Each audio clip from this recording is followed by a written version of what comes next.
말씀은 고린도후서 3장 12절에서 18절까지의 말씀입니다. 함께 읽도록 하겠습니다. 우리가 이 같은 소망이 있으므로 담대히 말하노니 우리는 모세가 이스라엘 자손들에게 장차 없어질 것에 결국을 주목하지 못하게 하려고 수건을 그 얼굴에 쓴 것 같이 아니하노라. 그러나 그들의 마음이 완고하여 오늘까지도 구약을 읽을 때에 그 수건이 벗겨지지 아니하고 있으니 그 수건은 그리스도 안에서 없어질 것이라. 오늘까지 모세의 글을 읽을 때에 수건이 그 마음을 덮었도다.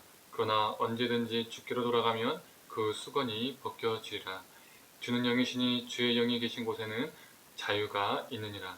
우리가 다 수건을 벗은 얼굴로 거울을 보는 것 같이 주의 영광을 보매 그와 같은 형상으로 변하여 영광에서 영광이 이르니 곧 주의 영으로 말미암음이니라. 아멘. 아침 묵상을 함께 하신 우리 모든 성도님들에게 하나님의 은혜가 있기를 간절히 소망합니다. 바울은 고린도 성도들에게 모세에 관하여 이렇게 말합니다. 13절이죠. 우리는 모세가 이스라엘 자손에게 장차 없어질 것에 결국을 주목하지 못하게 하려고 수건을 그 얼굴에 쓴 것 같이 아니하노라. 출애굽기를 보면 모세가 시내산에서 내려올 때에 얼굴에 광채가 빛났었죠. 이 사건을 바울은 모세가 자기의 얼굴의 광채가 사라지는 것을 이스라엘이 보지 못하게 하려고 감추기 위해서 수건으로 가렸다라고 해석을 합니다. 여기서 바울이 말하고자 하는 포인트는 인간의 광채, 인간의 영광, 그리고 문자의 영광, 율법의 영광은 사라진다는 것이죠. 바울을 대적하는 자들의 특징은 문자를 가지고 영광과 연결시켰다는 겁니다. 첫 번째로 추천서에 적힌 문자를 자랑하고 그것을 가지고 자신들을 내세웠다는 거죠. 자신들의 영광을 드러냈다는 겁니다. 나 이런 사람이야. 그리고 고린도 교회와 바울의 사이를 갈라놓으려고 했었습니다. 두 번째로 이들은 율법 문자를 가지고 영광을 내세웠었습니다. 바울은 우상 속에서 살아가던 고린도 사람들에게 예수 그리스도의 복음을 이식했었죠. 그런데 이 대적자들은 율법의 문자를 재이식하려고 했었습니다. 결국에는 추천서의 문자로 나 이런 사람이야, 율법의 문자로는 나 이렇게 율법을 잘 지키는 사람이야 라고 말하며 자신들을 드러내고 자신들의 영광을 취하려 했던 사람들이었죠. 그래서 바울은 추천서에 먹물로 쓰여진 문자를 이야기하면서 자연스럽게 율법의 문자로 이어간 겁니다. 14절에 그들이 완고해져서 오늘까지도 구약 즉 옛 언약을 읽을 때에 그들의 마음에서 그 수건을 벗지 못하고 있다라고 말합니다. 바울이 이렇게 말한 것은 그들이 이미 사라진 영광, 사라진 광채인 아무것도 아닌 것을 수건으로 가리고 그 속에 무엇인가 있는 것처럼 생각하고 심지어 다른 사람들도 그렇게 생각하게 만들고 그것을 숭배하고 있고 그 낡은 언약에 집착하고 있다. 이게 얼마나 어리석은 일인가, 이게 얼마나 우스운 일인가 라고 그것을 표현하고자 말한 것이죠.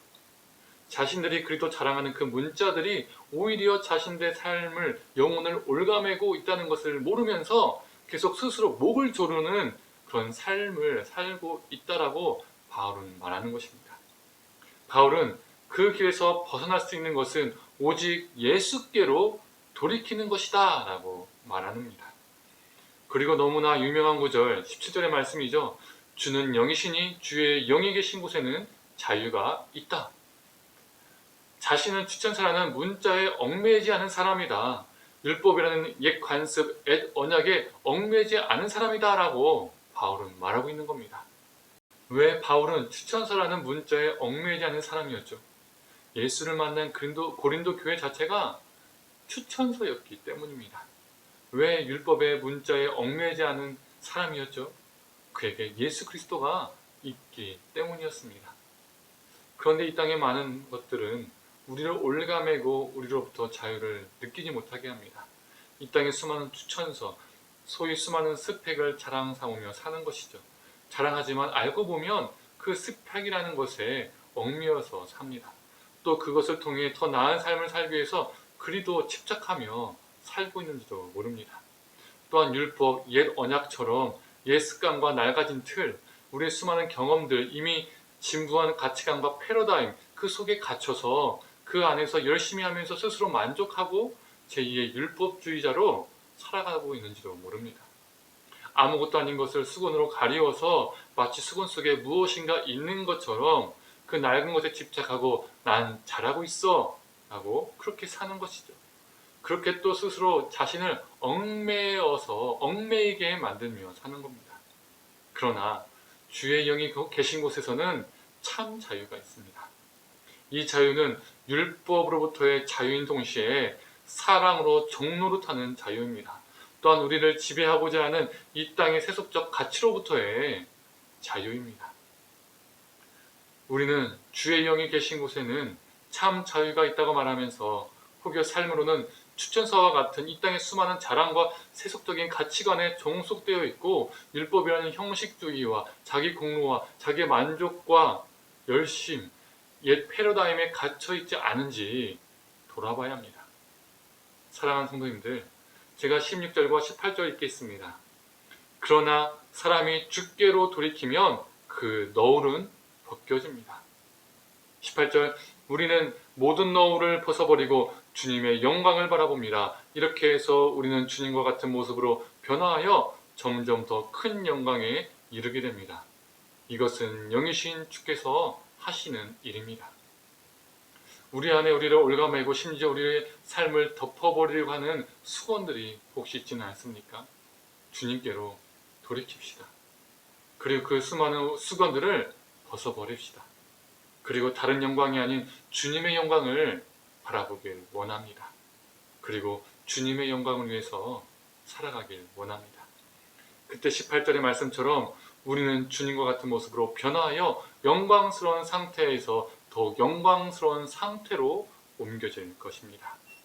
저와 우리 성도님들 모두 헛된 것에 영광을 두는 인생이 아니라 참된 것에 영광을 두고 그 참된 영광을 맛보며 살아가기를 간절히 축원합니다. 기도하겠습니다. 하나님, 이 땅의 추천서, 소위 스펙과 수많은 능력과 하나님 수많은 정말 인간이 가지고 싶어하는 그 많은 것들로 가지고 우리가 우리의 자랑 삼으며 우리를 추천하고 있지 않습니까?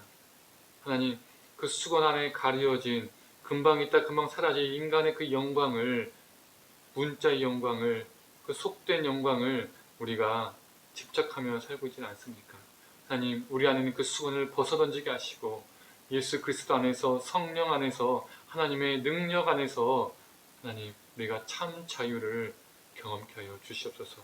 주의 영이 계신 곳에서는 하나님 자유가 있다고 하셨는데 하나님, 세상의 수많은 추천서에 올가매어지는 삶이 아니라 예수 그리스도 안에서, 그 성령 안에서 참 자유를 경험하고 하나님, 오히려 그 참 자유를 경험해서 사랑으로 종노릇하는 그런 존재가 되게 하여 주시옵소서. 모든 걸 감사드리며 사랑이 많으신 예수님의 이름으로 기도드립니다. 아멘.